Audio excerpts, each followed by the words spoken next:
Bueno, de los símbolos, claro, pero también de la popularidad del presidente López Obrador, que está por las nubes en niveles del 80% y de varias cosas más. Vamos a platicar con el coordinador general de comunicación social y vocero del gobierno del presidente López Obrador, Jesús Ramírez. Gracias, Jesús, por estar acá. Muy buenas noches, Manuel. Muchas gracias por la invitación. Al contrario, y una felicitación por esta experiencia que inicia hoy. Gracias, muchas gracias. Pues esperemos vernos aquí varias veces, que sea la primera, pero no la última. Exacto. De las veces que nos acompañas. Jesús, la aprobación del presidente López Obrador se recarga en alguna medida en estos símbolos, en estas maneras diferentes, en estas nuevas formas con las que quizá, o no quizá, millones se sienten identificados. Bueno, la alta, digamos, popularidad en estos momentos del presidente, pues sí tiene que ver con toda esta esperanza que recorre el país, con toda esta alta expectativa que tiene la población, y también tiene que ver con el voto del 1 de julio, que fue masivo en favor del cambio, pero lo curioso es que ha ido aumentando su popularidad. Sí. O sea, no solo los que votaron por él, sino ya los que están viendo cómo está gobernando, pues les ha parecido bien, o tienen simpatía, o es algo que es interesante. Te acordarás desde la época de campaña que decían, es que Andrés Manuel López Obrador ya llegó a su techo, ya no puede crecer más, y tiene muchos negativos que nunca va a poder sacudirse, que no va a poder dejar atrás. Las encuestas que hemos conocido en los últimos días con niveles de popularidad que rozan o incluso rebasan en algunas el 80%, pues dirían otra cosa, ¿no? El presidente no solamente tiene un bono de popularidad, sino que ese bono es creciente durante estos primeros meses de gobierno. Sí, sigue creciendo, porque si uno ve los indicadores de las encuestas también muestra que tanto sus propuestas como las acciones que ha efectuado, cambios de leyes, la austeridad, lo que se señalaba en la nota de ir en avión comercial, no viajar con seguridad excesiva, viajar en un vehículo sencillo, pues todo eso lo ve la gente con simpatías, que vaya a las fondas y a los restaurantes locales a comer en lugar de los sofisticados restaurantes que acostumbra la clase política, pues todo eso lo ve la gente bien, como un presidente cercano, un presidente comprometido y con una intensidad y una energía que no le han visto a ningún político en este país. Eso también es importante. Pero sería entonces una evaluación hasta ahora, una popularidad a la figura del presidente o a los resultados, a las políticas, porque en 100 días pues son muy pocos los resultados tangibles que se pueden tener, es decir, es un inicio, es un proceso, pero es muy poco lo que realmente se puede cambiar después de muchos años de una línea que conduce a anteriores administraciones. ¿Es a la figura del presidente, es a las formas, es a los símbolos, o ya de plano serán los resultados? No, yo creo que es al cambio, a la necesidad de cambio, y que los símbolos, el lenguaje, la exposición permanente, las conferencias de la mañana, su recorrido por el país, todo eso va sumando, digamos, un cambio en la narrativa del poder, un cambio hacia, digamos, una transformación del régimen político, y curiosamente con un discurso que se ha convertido en un referente también de la construcción de una cultura política, de ciudadanía, porque la comunicación que tiene el presidente no solamente es de símbolos y a favor, digamos, de sus propias ideas, sino en favor de una participación democrática. Este énfasis en la democracia, que creo que cada vez será más fuerte, porque si algo va a tener la cuarta transformación, pues será una impronta democrática, es decir, colocar a los ciudadanos como ciudadanos de primera, participando en la toma de decisiones, participando también evidentemente de los beneficios de las políticas públicas y recuperando un gobierno para que gobierne a su favor. ¿El presidente toma decisiones con base en las encuestas, o las encuestas son un instrumento, son una herramienta para medir el impacto que tienen esas decisiones? Bueno, en estos momentos las encuestas, dada la línea continua que tienen, pues no sirven tanto para gobernar, es decir, sí para medir algunos temas, digamos, polémicos, pero dadas las condiciones en estos momentos, pues ha habido una serie de encuestas, todas coinciden, entonces en ese momento quizá no hay la sutileza para la toma de decisiones o la información suficiente para tomar decisiones que pueden atraer consecuencias. Entonces, aquí más bien es la información. Es un presidente que, contrario a sus predecesores, es un presidente informado. un presidente que comienza a las 6 de la mañana su tarea de gobierno. Hay por ahí un chiste que dice que ahora México amanece más temprano, porque pues la agenda ya está marcando a las 7 de la mañana en la conferencia de todas mañanas de lunes a viernes, y pues impacta con 1, 2, 3 y hasta a veces más noticias. Sí, porque no es que ponga un tema sobre la mesa, pone varios, a veces no alcanzan los dedos de las manos para enumerarlos y para seguirlos. En ese sentido, el presidente también ha dicho, y lo ha hecho, que va a contestar, que va a debatir incluso con medios, con periodistas, con la oposición. Veremos un presidente que esté, digamos, no solamente en esta cercanía con la gente, sino dispuesto al debate público, al contraste de ideas, como una constante en su gobierno. Sí, bueno, esta idea de que la comunicación es circular, o sea, es de ida y vuelta, es no solamente emitir mensajes, también escuchar y, digamos, establecer un diálogo. Yo creo que eso es algo fundamental para la construcción de una cultura democrática en este país, que la deliberación, que la exposición de los personajes públicos y su propia idea de las cosas frente a los medios de comunicación o frente a los ciudadanos fortalece la idea de que sí es posible deliberar, discutir en buenos términos. O sea, no necesitamos ir a la polarización, a la discusión de prejuicios o al debate ideológico para atender los temas nacionales. Se está demostrando con un lenguaje sencillo, construyendo, digamos, una explicación que sea entendible para la mayoría de los mexicanos de temas complejos. Las y creo que mañaneras, eso ayuda. Estas conferencias matutinas llegaron para quedarse, porque yo veo algunos que quisieran, quizás desde la oposición, que se acabaran, más les ponen fecha de caducidad. ¿Llegaron para quedarse? Vamos a ver conferencias los 6 años a las 7 de la mañana. Pues yo creo que sí, los que se oponen o los que no les gustan es porque tienen que levantarse más temprano para saber dónde está la agenda, qué marcó el presidente, dónde está, más ahora en esta idea de que, bueno, está la idea de que no hay una oposición.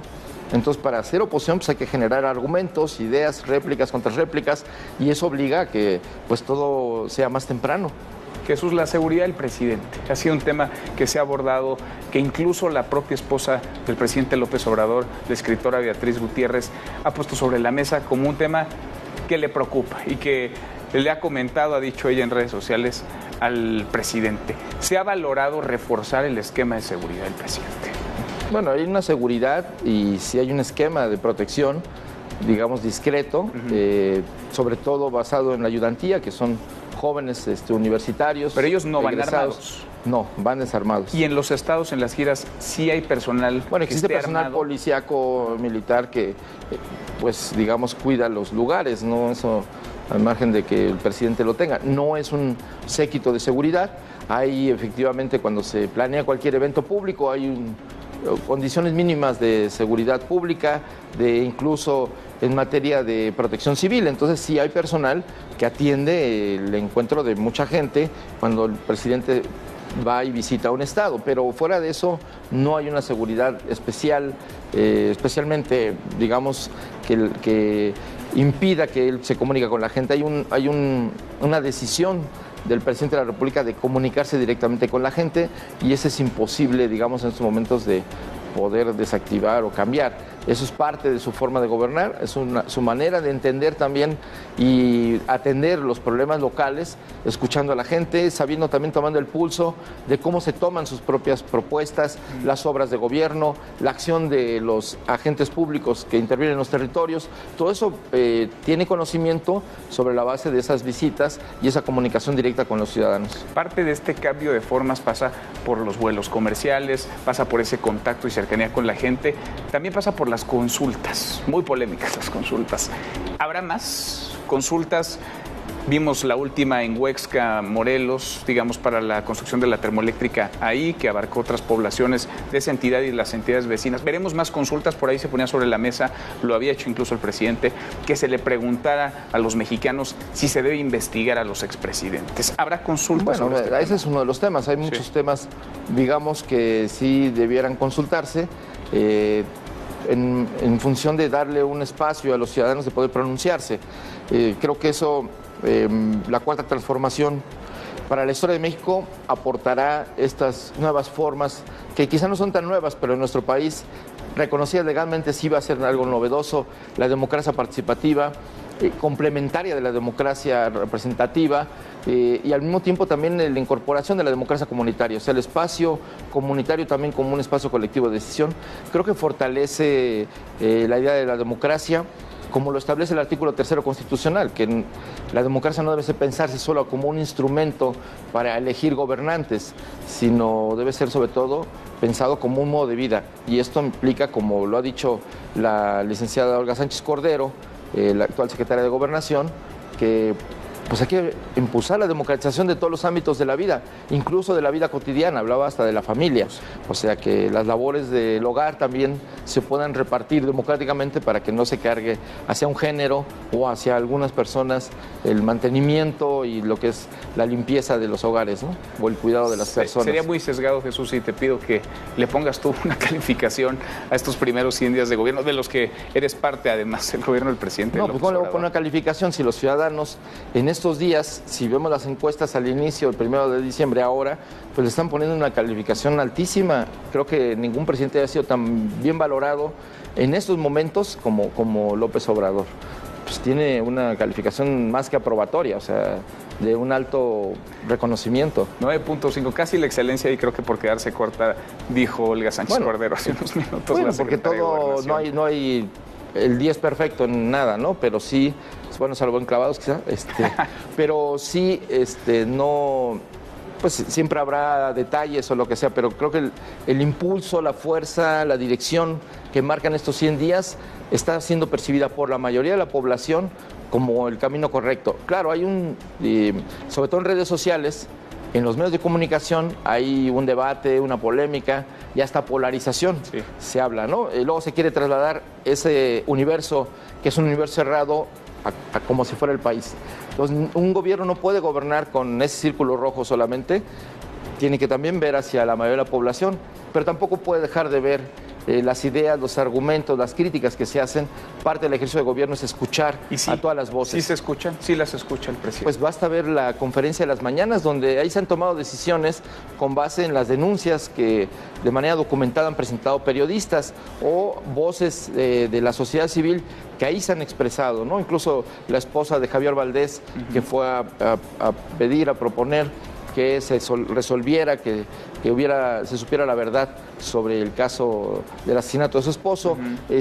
Así otros casos que han ido ahí y se han tomado decisiones. Se ha atendido a los desplazados de Chiapas a partir de las denuncias que han hecho periodistas que han estado en la zona, explicando, digamos, lo que sucede ahí, y se han tomado cartas. Yo creo que sí, no solo se escucha, en esos temas polémicos como las estancias infantiles, pues se ha tomado en cuenta la crítica que se ha hecho. ¿Sí se vale no estar de acuerdo?